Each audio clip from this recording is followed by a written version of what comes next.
Yesterday was a good side. Yesterday was a good day for both sides of the ball. Offense found its groove. TD passes to Troy Pelletier had a field day, and Anthony Garrett who made a great over-the-shoulder catch and added 3 points after touchdown. The offensive line had a good day, opening holes, including a slashing Jalen Bienemy TD run. Dan Feely, in particular, had a rather vicious block from one of the cadets. The defense pitched a shutout, thanks to a shout-out to Coach Doobie, leading Scout QB in practice all week. And then picked by Joe Lombardo, Nate Dunn, and Kenny Bartolo broke up 2 passes, and Seamus Henry made his best clowning impression, but couldn't pick up the phone. We picked up a good one and finished the season against East Coast Prep next week at Assumption College. The Christian Academy prep hockey team had 4 games last week. The first was on Wednesday against the Portland Junior Pirates in the Lewiston Coliseum.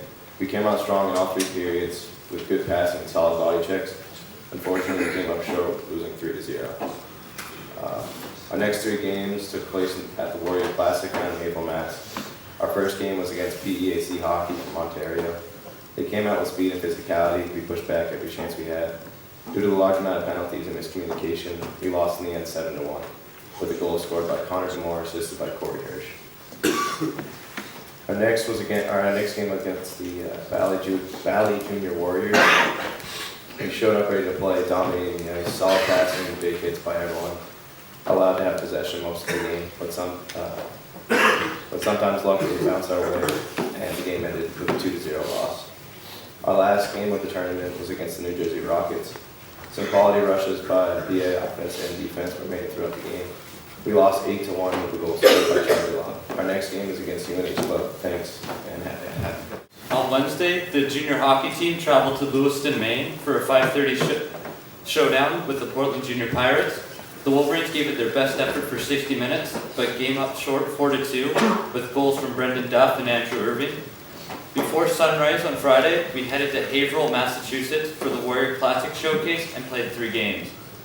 We battled hard against the New England Wolves, but were not enough to beat them in Game 1, succumbing to a 5-2 loss with goals from Cam McLean and Ryan McDonough. The Wolverines redeemed themselves later that night, playing the New Jersey Rockets, winning 3-1 with goals from Brendan Duff, Luke Moma, and Andrew Irving with a full team effort. Our final game of the weekend was played Saturday morning against the PEAC prep team from Toronto. We battled hard and had a strong final push, but came up short 3-2 with both goals coming from Andrew Irving. Our final goal was scored in the last minute of the game when we pulled out our goalie for an extra man. The team really came together, showing relentless tenacity, and everyone on the ice contributed to the final goal. This week we traveled down to New Hampshire on Wednesday to play Phillips Exeter Academy and Quebec, Canada for a Friday and Saturday showdown with St. Foy. On Wednesday, we played SMCC. We came out flat in the first half, leading to us being down by 11 at the half. A strong surge began in the second half, and we put us right back in the game. We went down to the wire at the end, but the costly turnovers made us lose by 5, 79-74. Our next game is Wednesday at home versus CMCC. Come out and score. Good morning. On Sunday, Christian Academy Lacrosse traveled to Harvard to take part in the final showcase of our fall season. There were hundreds of college coaches in attendance. We played very well against quality opponents. We took care of business and made most of the opportunity. Now the lacrosse team will focus on off-season workouts to prepare for a demanding spring season. Thank you for your support this fall.